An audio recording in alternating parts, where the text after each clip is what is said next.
আসসালামু আলাইকুম বন্ধুরা, যে যেখান থেকে আমার ভিডিওগুলো দেখেন সবাইকে স্বাগতম। তো বন্ধুরা, আমার এই চ্যানেলে জমি জমা এবং মুসলিম ফারাইজ সম্পর্কে ভিডিও আমি আপলোড করে থাকি। সেই ধারাবাহিকতায় আজ আমরা জানব জমা খারিজ কি বা জমা খারিজ কাকে বলে। তো বন্ধুরা, জমা খারিজ এর অর্থ হলো যৌথ জমা বা যৌথ খতিয়ান বিভক্ত করে নতুন খতিয়ান সৃষ্টি করা। অর্থাৎ কোনো খতিয়ানের জমির কিছু অংশ হস্তান্তরজনিত বা বন্টনজনিত কারণে মূল খতিয়ান থেকে পৃথক হয়ে যে নতুন খতিয়ান সৃষ্টি করা হয় সেটাই হলো জমা খারিজ। তো বন্ধুরা, বিষয়টি যদি আমি আরো সহজভাবে বলি তাহলে আপনি ক্রিস্টাল ক্লিয়ারভাবে বুঝে যাবেন।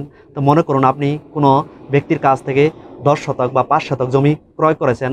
তো বন্ধুরা, আপনি যখন সাবকাওলা আমলে অর্থাৎ সেল ডিড হিসাবে যখন আপনি জমিটি ক্রয় করবেন তখন অবশ্যই চাইবেন যে এই জমিটুকু বা এই দলিলের সম্পত্তিটুকু যেন আমার নিজ নামে খতিয়ান হয়। তো বন্ধুরা, এই ক্রয়কৃত দলিল দ্বারা যখন আপনি ভূমি অফিসে যাবেন অর্থাৎ নিজ নামে নাম জারি করাতে যাবেন তখন আপনাকে মূল খতিয়ান থেকে পৃথক হয়ে আপনার যে নতুন নাম জারি খতিয়ানটা সৃষ্টি হলো সেটাই হলো জমা খারিজ। আশা করি ভিডিওটি দেখে আপনি বুঝতে পেরেছেন যে জমা খারিজ কি।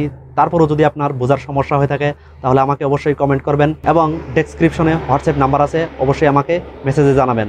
ভালো থাকবেন, সুস্থ থাকবেন। জমি জমা সংক্রান্ত যে কোনো তথ্য পেতে আমার চ্যানেলটি সাবস্ক্রাইব করে রাখুন। আবারও দেখা হবে নতুন কোনো ভিডিও নিয়ে। আল্লাহ হাফেজ।